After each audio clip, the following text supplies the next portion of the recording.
যারা আমাদেরকে কোর্টের বারান্দায় বারান্দায় ঘোরায় তৃপ্তি ঢেকুর তুলতো, আল্লাহ তাআলা সেই একই কোর্ট থেকে, একই ধরনের ট্রাইব্যুনাল থেকে তাদের ফাঁসির রায় এই জীবনে শোনার তৌফিক দিবেন। হ্যাঁ, চূড়ান্তটা বাকি আছে।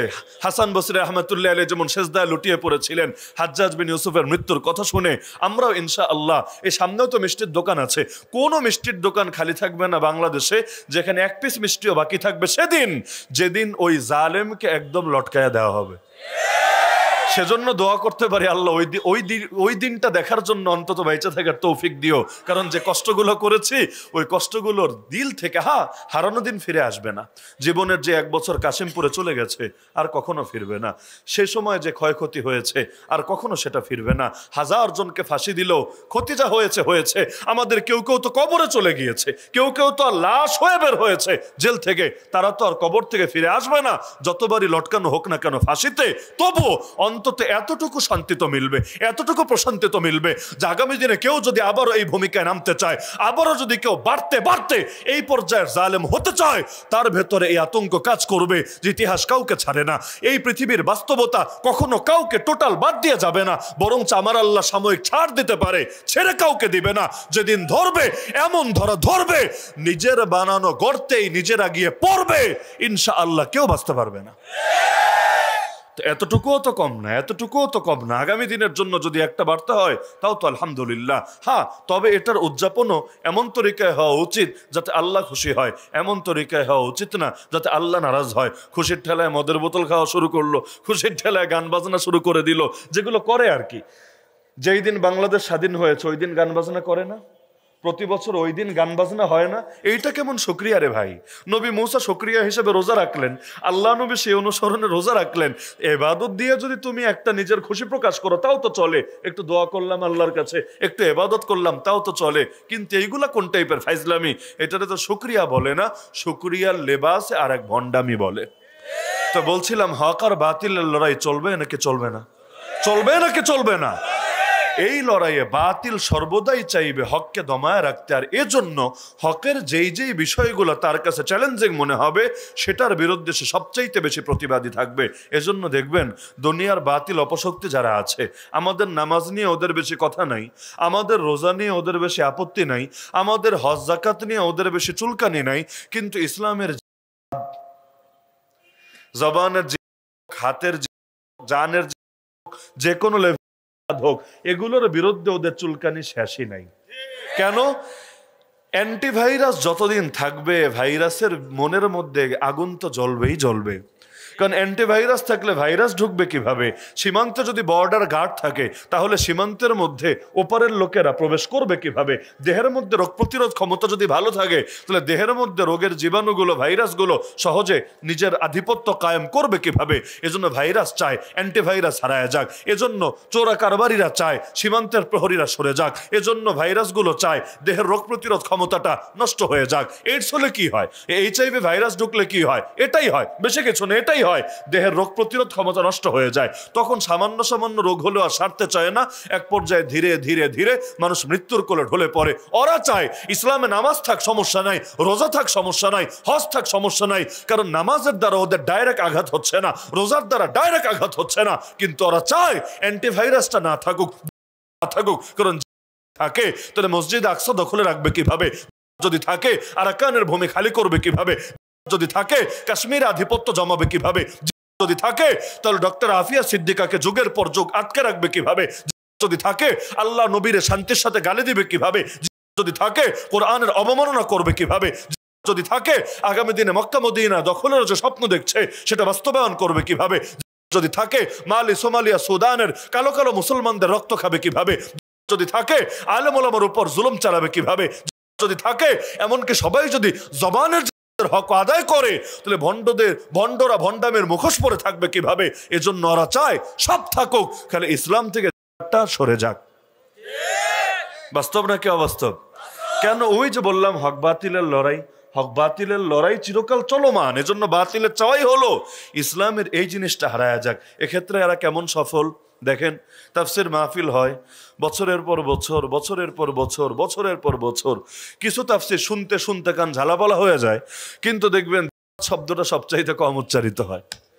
মসজিদের মধ্যে সারা বছর ওয়াজ হয়, জুম্মার বয়ান হয়, কত কথা হয়, একই কথা শুনতে শুনতে, মৌসুমি ওয়াজ শুনতে শুনতে আমাকে তো গাজীপুরে ডাকাত ধরেছিল আরো বহু বছর আগে।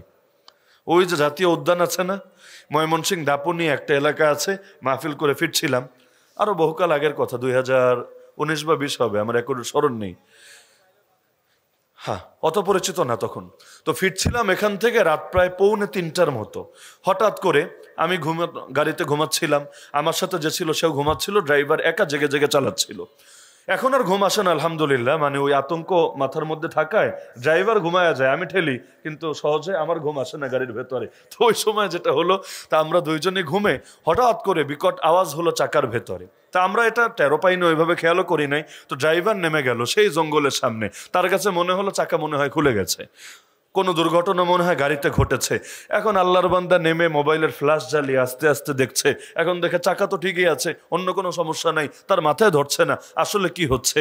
এর মধ্যে 5 জন রামদা নিয়ে এসে তাকে আটকে ফেলেছে। তো এর মধ্যে আমাকে পেছনে সফর সঙ্গী যে ছিল হঠাৎ ধাক্কা দিল যে তাড়াতাড়ি ওঠেন, তাড়াতাড়ি ওঠেন। আমি তো ঘুম থেকে উঠে দেখি এই পাশেও এক রামদা, এই পাশেও আরেক রামদা, পেছনে দেখা যায় আরো রামদা। এখন কি হবে, আর ঘুম থেকে উঠলে মাথা স্বাভাবিক হতেও তো একটু সময় লাগে। এর মধ্যে ড্রাইভিং সিটে এসে বসলো এক রামদাওয়ালা। এর মধ্যে আমি যেখানে ড্রাইভারের পাশের সিটে বসা, এখন আমি বসার পর তো এমনিও জায়গা থাকে না, এই সোফার মধ্যেও তো জায়গা নাই। এর মধ্যে আল্লাহর বান্দা উঠে আমার কোলের মধ্যে বসে গলায় রামদা ধরে রেখেছে। বেটা বসলি কোলে কোলে, তার মধ্যে আবার গলায় রামদাও ধরা লাগে। আর পেছনে আরো তারা দুইজন না 3 জন পেছনে তারা উঠেছে, পেছনে যে আছে তার একদম কোন রকম বসতে পারছে, একদম গাদাগাদি করে। তারপর নিয়ে সেই জঙ্গলের ভেতরে বহু গভীরে নিয়ে গেল। নেওয়ার পর তো যা মালপত্র আছে সব রাখলো। অবশেষে অবশ্য আলহামদুলিল্লাহ এতটুকু দয়া দেখিয়েছে, আল্লাহ শুকরিয়া আর কি, এতটুকু দয়া দেখিয়েছে, আমার মোবাইলটাও নিয়ে গেল। নিয়ে বলল, হুজুর মোবাইলটা তো নতুন মোবাইল মনে হচ্ছে, প্যাকেট ট্যাকেট আছে নাকি? বললাম, ভাই মোবাইলের প্যাকেট নিয়ে এত কেউ ঘোরে না, আর এত নতুন না, 2-4 মাস হয়েছে। তা আমাকে বললো, না মোবাইলটা ভালো আছে, ভালো দামে বেচা যাবে। আমি দেখলাম যেহেতু কথা একটু বলেছে, তাহলে সুযোগ একটু কাজে লাগাই, হইলে হইলো, না হইলে নাই। আমি বললাম, ভাই আমার যত মাহফিলের শিডিউল সব আমার মোবাইলেই করা, আমার কোনো ডায়েরি নেই, আসলেই নেই, আমার ফিজিক্যাল কোনো ডায়েরি নাই, আমার সব মাহফিলের নোটগুলো মোবাইলের মধ্যে এন্ট্রি করা থাকে। আমি বললাম, দেখেন আপনি যদি এখন নিয়ে যান, নিলেন, কিছু করার তো নাই, কিন্তু এই যে আগামীকাল থেকে আর কোনো মাহফিলে যেতে পারবো না, নাম্বারগুলোও তো সেখানে, কারোর সাথে যোগাযোগ করতে পারবো না, প্রতিটা মাহফিল কমিটি যে বিপদে পড়বে, তাহলে কত মানুষের বদদোয়া, লানত, গজব আপনাদের উপর পড়বে, চিন্তা করেছেন? অন্তত দিনের খাতিরে, মাহফিল রক্ষার খাতিরে বাকি সব নেন, মোবাইলটা দিয়ে গেলে ভালো হয়। তাও দেখলাম খুব একটা পছন্দ হয় না, মোবাইলটা পকেটে নিয়ে ঢুকালো। এরপর আমার সাথীরাও বারবার বললো, আমাদেরটা তো নিয়েছেন, হুজুরের অন্তত অ্যান্ড্রয়েড ফোনটা অন্তত দিয়ে যান, আর বাটন ফোন যা আছে এগুলো সব নিলে নেন, অ্যান্ড্রয়েডটা দিয়ে যান। মোবাইল হারালে কিন্তু আসলে ঝামেলা, অনেক তথ্য থাকে, অনেক কিছু, বহুত ধরনের পেরেশানি হয়। তো অবশেষে আলহামদুলিল্লাহ আল্লাহ কিভাবে মন গলিয়ে দিয়েছেন, বাকি সব নিল, মাহফিলের খামও পর্যন্ত খুশির সাথে নিয়ে গেল, আমি খুলিও নাই তখনও, সব নিল। লাস্টে যাওয়ার আগ দিয়া মোবাইলটা দিয়ে বললো, হুজুর যেহেতু মাহফিল এটার মধ্যে আছে, থাক রেখে দেন, দোয়া করেন। দোয়া চাইলো, এবং সাথে আমাকে গুনে গুনে 500 টাকা দিল, 100 টাকার 5টা নোট দিল, যে আপনি যাবেন দূরে, আপনার তো একটা রাস্তা খরচ তো আছে। বাকি টাকা নিয়েছে, কিন্তু 500 টাকা দয়া মায়া করে দিল, যে আপনি যাবেন, একটা রাহা খরচ তো আছে, এটা আপাতত রেখে দেন। তারপর সেখান থেকে চলে আসলাম। তো যাই হোক, তো এখন দেখা যায় দুনিয়ার মধ্যে এগুলো তো হয়, তো ডাকাত মারা লাগে না, আমাকে মারে নাই, আমাদের কারো গায়ে টাচও করে নাই, কিন্তু এই যে ছুরিটা ধরেছে, যতদিন পর্যন্ত এটা স্মরণে আসবে, দিল থেকে দোয়া আসবে না বদদোয়া আসবে? অপরদিকে ডাক্তার, সে যদি কাটেও, রক্ত যদি বের করে, একবারও মনে পড়লে বদদোয়া তো আসবেই না, উল্টা নেক দোয়া আসবে। এমনকি ডাক্তার কাটাকাটি করে বলেই লোকে তারে পয়সা দেয়, বান্ডেল টাকা দেয়, আবার থ্যাংক ইউ দেয়, স্যার আপনাকে অনেক ধন্যবাদ, সুন্দর কেটেছেন, আগামীতেও যদি আমার ফ্যামিলির কারো কাটা লাগে নিয়ে আসবো আপনার কাছে, ভালো কাইটা দিয়েন। অথচ এইটাও ছুরি, ওইটাও ছুরি, 2 ছুরিতে পার্থক্য আছে নাকি? কয়দিন আগে এক মাহফিলে গেলাম ফরিদপুরে ভাঙ্গায়, সেখানে এক চোর ধরেছে। আমি গিয়েছি, মাহফিলে ঢুকছি মাত্র, ওই সময় একটা ভিড় হয় না ঢোকার সময়, আশপাশে কয়েকজন থাকে, এখন ডাইরেক্ট আমার পকেটে তো হাত দিতে পারে না, আমার আলহামদুলিল্লাহ ওই কয়েকবার চুরি ডাকাতির পর এখন এই লাইনে একটু সতর্কতা আছে আর কি। তো এখন আমার পাশে যে ছিল, ওই এলাকা রিসিভ করে নিয়ে যাচ্ছিল, তার মোবাইলটা হাতটা দিয়ে বের করেছে, আর আল্লাহর বান্দা টের পেয়ে সঙ্গে সঙ্গে ধরে ফেলেছে।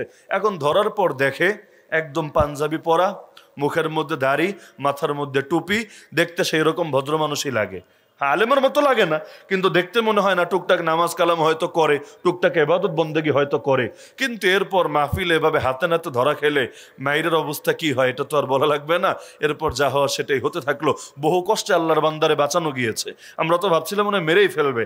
আর বাঙালি চোর পাইলে তো আর কোনো কথা নাই, চোর পাইলে তো আর কোনো কথা নাই, তখন তো আর কারো কথাও শোনে না, কোনো কিছু করে না, যে হারে মারতে থাকে। তাহলে এইটার কারণে আপনি কি ঢালাও ভাবে দাড়ি টুপির বদনাম করার কোনো সুযোগ আছে? ওই দরবেশ বাবাও তো এখন জেলে আছে, দরবেশ বাবা জেলে আছে না? এই দরবেশের কারণে গোটা দরবেশ জাতিরে নিয়ে কোনো খারাপ মন্তব্য করার সুযোগ আছে? নাউযুবিল্লাহি মিন যালিক। তো ভাই সব জায়গায় তো এমন থাকতেই পারে, কিন্তু এটার কারণে মূল জিনিসকে কখনোই তাচ্ছিল্য করা যায় না। তো জিহাদের নামে কেউ যদি বাড়াবাড়ি করেও থাকে, এটার দায় যে বাড়াবাড়ি করবে। এর কারণে ইসলামের পবিত্র বিধান জিহাদ নিয়ে কেউ কটু মন্তব্য করলে সে আর ইমানদারি থাকবে না। যে বাড়াবাড়ি তো আজকে না, সাহাবীদের যুগ থেকে শুরু হয়েছে। আজকে না, সাহাবীদের যুগে শুরু হয়েছে। বলবেন কিভাবে? আলী রাদিয়াল্লাহু আনহুকে হত্যা করেছে কারা জানেন? কোনো হিন্দু না, কোনো খ্রিস্টান না, কোনো বৌদ্ধ না, কোনো মুশরিক না, কোনো নাস্তিক না। তাকে হত্যা করেছে একজন স্বঘোষিত মুসলমান, যেন তেন মুসলমান না, এমন মুসলমান। যখন তাকে হত্যার বদলে হত্যা করা হয়, ইসলামের সাজা তো এটা, আলী রাদিয়াল্লাহু আনহুকে সে হত্যা করেছে, তাকেও মৃত্যুদণ্ড দেওয়া হবে, এটাই তো বিধান। তো যখন তাকে হত্যা করা হচ্ছিল, ওই খুনির কথা বলছি, যখন তাকে হত্যা করা হচ্ছিল, শেষ টাইম পর্যন্ত সে আল্লাহর নামের জিকির করে যাচ্ছিল। এই যে কেউ কেউ সুবহানাল্লাহ বলে ফেলেছে, মানে মনে হচ্ছে কত বড় বুজুর্গের কাহিনী জেনে আমি শোনাচ্ছি, যে সে আলী রাদিয়াল্লাহু আনহুকে খুন করেছে, এই কারণে তাকে মৃত্যুদণ্ড দেওয়া হচ্ছে। এত বুজুর্গ শেষ মুহূর্ত পর্যন্ত আল্লাহর নামে জিকির করে যাচ্ছে, অথচ তাকে প্রশ্ন করা হলো, আরে তুই করলি কি? কাতালতা আমিরুল মুমিনিন, তো আমিরুল মুমিনিন অর্থাৎ বিশ্বাসীদের নেতা, মুমিনদের নেতা, তাকে হত্যা করে ফেললি? সে বলল, লা, আরে কে বলেছে আমি ইমানদারদের নেতাকে হত্যা করেছি? বাল কাতালতু আমিরাল মুরতাদ্দিন, আমি তো মুরতাদ তথা ধর্মত্যাগীদের নেতাকে হত্যা করেছি। অর্থাৎ ওর চোখে জান্নাতে সুসংবাদ পাওয়া সাহাবী, আল্লাহ নবী সাল্লাল্লাহু আলাইহি ওয়াসাল্লামের এত ঘনিষ্ঠ জন আলী রাদিয়াল্লাহু আনহু মুসলমানই না, তাকে যারা আমির মানে, খলিফা মানে, নেতা মানে, ওরা মুসলমান না, তো ওরা সবাই বেঈমান মুরতাদ, আর তিনি হলেন বেঈমানদের নেতা। এজন্য সে বলেছে আমি ভালো কাজ করেছি, আমি জিহাদ করেছি, আমি মুরতাদদের নেতাকে হত্যা করে ফেলেছি।